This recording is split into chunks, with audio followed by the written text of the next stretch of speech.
اسلامی تاریخ کے بڑے امپورٹنٹ، بڑے ہی امیزنگ واقعات اس دن ہوئے ہیں، بلکہ شاید میں اگر یہ کہوں تو غلط نہ ہوگا کہ اسلامی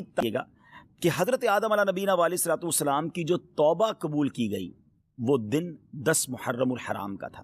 حضرت آدم کی جو پیدائش ہوئی، دا برتھ ڈے آف سیدنا آدم علیہ الصلوۃ والسلام، وہ بھی 10 محرم۔ اسی دن انہیں جنت میں بھی داخل کیا گیا۔ اسی دن عرش، کرسی، آسمان، زمین، سورج، چاند، ستارے اور جنت کو پیدا کیا گیا۔ آپ سوچئے کہ بیسکس آف دا ورلڈ جو ہیں وہ 10 محرم والے دن پیدا کیے گئے ہیں۔ سیدنا ابراہیم علیہ الصلوۃ والسلام خلیل اللہ ہیں، آپ کا جو برتھ ڈے ہے، آپ کی بھی جو پیدائش کا دن ہے وہ بھی 10 محرم الحرام ہے۔ پھر اسی طرح اسی دن حضرت ابراہیم علیہ الصلوۃ والسلام کو جو آگ سے نجات ملی تھی، جو آگ گلزار بنی تھی، وہ بھی 10 محرم کا دن تھا۔ یہی وہ دن تھا جب حضرت موسیٰ علیہ نبینا علیہ الصلوۃ والسلام اور آپ کی امت کو نجات ملی اور فرعون اپنی قوم سمیت غرق ہوا۔ حضرت سیدنا عیسیٰ روح اللہ علیہ نبینا علیہ الصلوۃ والسلام کی جو پیدائش ہے وہ بھی 10 محرم الحرام کو ہوئی۔ جو حضرت عیسیٰ علیہ الصلوۃ والسلام کو آسمانوں پر اٹھایا گیا ناظرین، that was also the day of عاشورہ، وہ بھی دن 10 محرم الحرام کا تھا۔ حضرت نوح علیہ الصلوۃ والسلام کے زمانے کے طوفان کو کون نہیں جانتا، مگر اس طوفان سے جو فارغ ہونے کے بعد ان کی کشتی کوہ جودی پر ٹھہری تھی، وہ دن بھی 10 محرم الحرام کا تھا۔ حضرت سلیمان علیہ الصلوۃ والسلام کی بادشاہت پوری دنیا میں مشہور ہے، مگر جو یہ بادشاہت، یہ ملک عظیم آپ کو جو عطا کیا گیا، وہ دن بھی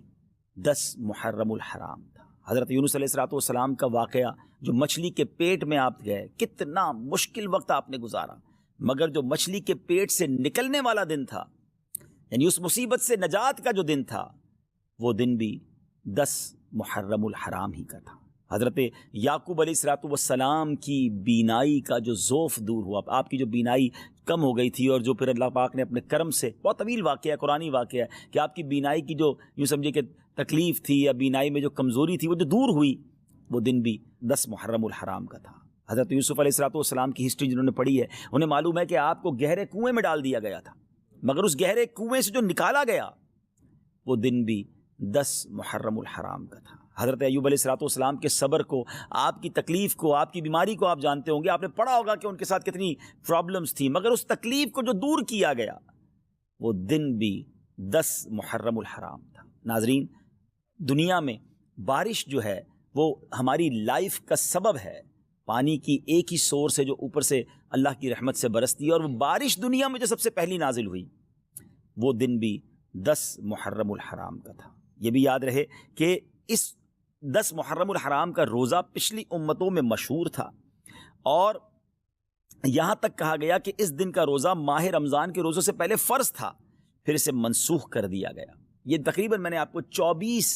واقعات، انسیڈنٹ اور ایونٹس بتائے جو اس دن ہوئے، اور 25واں پھر وہ واقعہ